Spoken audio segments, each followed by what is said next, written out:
What if the Illuminati were real? Not the internet version, not the celebrities covering one eye, not the triangles hidden inside music videos, a real secret organization. One that recruited influential people, challenged religious and political authority, communicated in secret, and hoped to reshape society from within. That organization actually existed, but it disappeared more than 2 centuries ago. So why do people still believe it controls the world today? The real story begins on May 1st, 1776. While revolution was growing across the Atlantic, 5 men gathered in a forest near Ingolstadt in what is now Germany. Their leader was Adam Weishaupt, a professor of canon law at the University of Ingolstadt. The group was not originally called the Illuminati. Its members first called themselves the Perfectibilists because they believed people could be improved through knowledge, education, reason, and moral discipline. The most famous secret society in modern history began with only 5 people. Bavaria was deeply Catholic and politically conservative. Weishaupt believed powerful institutions restricted freedom of thought, but openly challenging them could destroy his career or bring punishment. So he chose secrecy. His plan was not to gather an army, it was to educate carefully selected members, then spread Enlightenment ideas through people who already had influence. That distinction matters. The historical Illuminati wanted influence, but the surviving evidence describes an ambitious reform network, not an ancient supernatural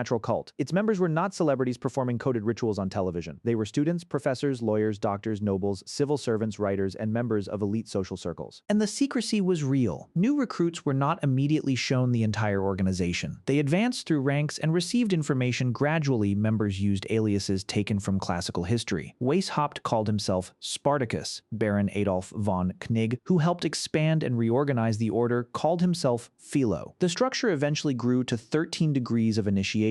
A novice preparing to advance could be asked to report the books he owned, the people he disliked, and even the weaknesses in his own character. The internet did not invent the coded names, hidden ranks, or secret personal files. The original Illuminati actually used them. Knigge helped the organization recruit through Masonic networks and expand beyond Weishaupt's students. Estimates of its membership vary, but the order may have grown from 5 founders to hundreds, and possibly more than 1,000 members. Johann Wolfgang von Goethe joined. Friedrich Schiller was close to members, but probably never became one. Despite the modern claim that the Illuminati controlled the entire planet, its real reach barely extended beyond the Holy Roman Empire. Then the organization began collapsing from the inside. Weishaupt and Knigge fought over its direction. Former members revealed secrets. Bavarian authorities feared that unauthorized societies threatened both religion and the state. The government first restricted secret societies, then explicitly banned the Illuminati in 1785. Police searched members' homes and seized letters, plans, codes, and internal documents. But the strangest part came next. The Bavarian government published collections of the confiscated writings. The order had been built around secrecy, yet many of its private papers were suddenly available for the public to inspect. The attempt to destroy the Illuminati also gave the legend physical evidence. People could now see the aliases, the ranks, the recruitment plans, the coded correspondence. The organization was no longer only rumored to exist. Its secrets were sitting in printed books. Weishaupt lost his university position and fled Bavaria. For generations, historians often treated 1785 as the end of the order, but research from the University of Erfurt shows that the Illuminati continued operating after the Bavarian ban and survived until around 1787, with important activity in Thuringia. That means the Illuminati lasted longer than many popular histories once claimed, but only slightly longer. According to current historical research, the organization existed for roughly a decade, not hundreds of years, not thousands, and its geographic reach remained limited. The group disappeared at exactly the right moment for the myth to explode. In 1789, the French Revolution began. The monarchy collapsed. The king and queen were executed. Church property was seized, violence spread. The old political order appeared to disintegrate almost overnight. The real causes included debt, food shortages, inequality, political failure, Enlightenment ideas, public anger, and competing revolutionary movements.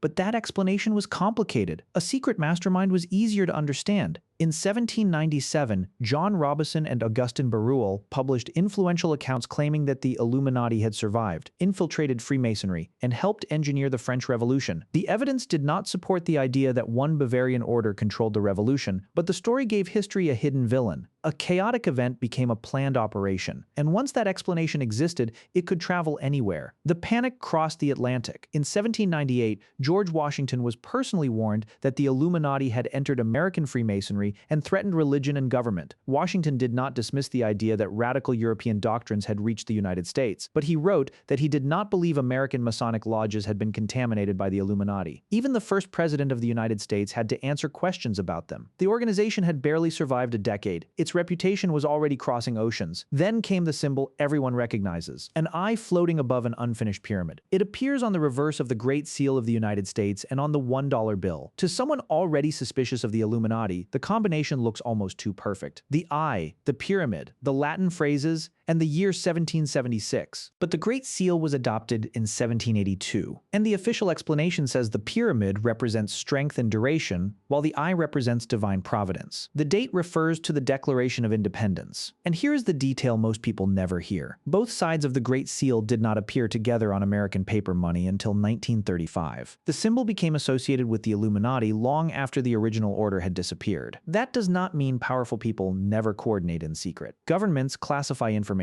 Intelligence agencies conduct hidden operations. Corporations lobby politicians. Wealthy donors gain access. Private organizations influence public decisions. Real conspiracies have existed. Watergate was real. Illegal surveillance has been real. Corporate cover-ups have been real. The mistake is not believing that people sometimes conspire. The mistake is turning every secret, scandal, symbol, war, celebrity, and institution into one perfectly coordinated organization. Real conspiracies usually have limits. They involve a specific group, a specific goal, documents, money, witnesses, mistakes, and eventually leaks. The modern Illuminati theory asks us to believe that one organization controls opposing governments, competing companies, hostile political parties, global entertainment, banking, science, and war, while remaining almost perfectly hidden for centuries. Real power is usually divided. Governments compete with other governments. Companies fight other companies. Political parties split internally. Powerful people betray each other, misunderstand events, lose elections, lose money, and make terrible mistakes. The modern Illuminati theory compresses all that competition into one secret room. Inside that imagined room, someone knows everything. Someone planned everything. Someone is always in control. And psychologically, that can feel less frightening than chaos. Some experiments suggest that when people feel less control, they become more likely to perceive connections and patterns that may not actually exist. Other research has found that illusory pattern perception is associated with stronger belief in conspiracy theories and supernatural claims. When life becomes unpredictable, the mind does not always stop searching for order. Sometimes it searches harder. Imagine three celebrities using the same triangle gesture. One uses it because it matches a logo. Another uses it because it looks dramatic. The third uses it because they know people will talk about it. Once the triangle is treated as an Illuminati symbol, every new triangle becomes confirmation. An eye is evidence. A pyramid is evidence. A black and white floor is evidence. Success is evidence. Silence is evidence. Even denial becomes evidence. The theory begins protecting itself. If someone admits involvement, that proves it. If they deny involvement, they are hiding it. If no evidence appears, that proves how powerful the cover-up must be. The claim becomes almost impossible to disprove because every possible outcome is absorbed into the story. Social media makes this process faster. A person can begin with one strange image from a music video minutes later. Recommendation systems may lead them to compilations containing hundreds of eyes, triangles, gestures, logos, and coincidences. The quantity feels overwhelming, but 100 weak connections do not automatically become one strong connection. Online research has found that conspiracy-focused content can cluster inside communities where people repeatedly consume and reinforce the same narratives. The experience can also become personally rewarding. Every new connection feels like another piece of the mystery falling into place. The believer is no longer simply watching confusing events. They become an investigator, one of the few people who can supposedly see behind the curtain. But there is a real danger in blaming one invisible organization for everything. It can distract attention from visible systems of power. Instead of examining financial records, lobbying, laws, ownership, conflicts of interest, court documents, and documented corruption, people begin decoding hand gestures and music videos. Real accountability requires evidence that can be checked. Names, dates, records, decisions. The Illuminati myth offers something emotionally simpler. One name for every fear. So, does the Illuminati still exist? There is no credible evidence that Adam Weishaupt's order survived into the modern world as a secret government controlling politics, finance, entertainment, science, and global events. Current historical research describes it as a short-lived Enlightenment organization that survived until around 1787 and remained geographically limited. But the idea of the Illuminati clearly survived. It survived revolutions. It survived political panics. It survived books, films, music, and the internet. The original organization wanted to spread illumination. Its legend survives by turning everything into shadows. Maybe the Illuminati did not conquer the world. Maybe it became something more powerful than an organization, an explanation that can never completely die. Because when history feels random, unfair, and impossible to control, it can be easier to imagine a hidden hand moving every piece. At least then someone has a plan. At least then the chaos has a face. The real mystery is not whether 5 men who met near Ingolstadt in 1776 still control humanity. The real mystery is why, whenever the world becomes too complicated, we keep imagining one secret room where everything makes sense.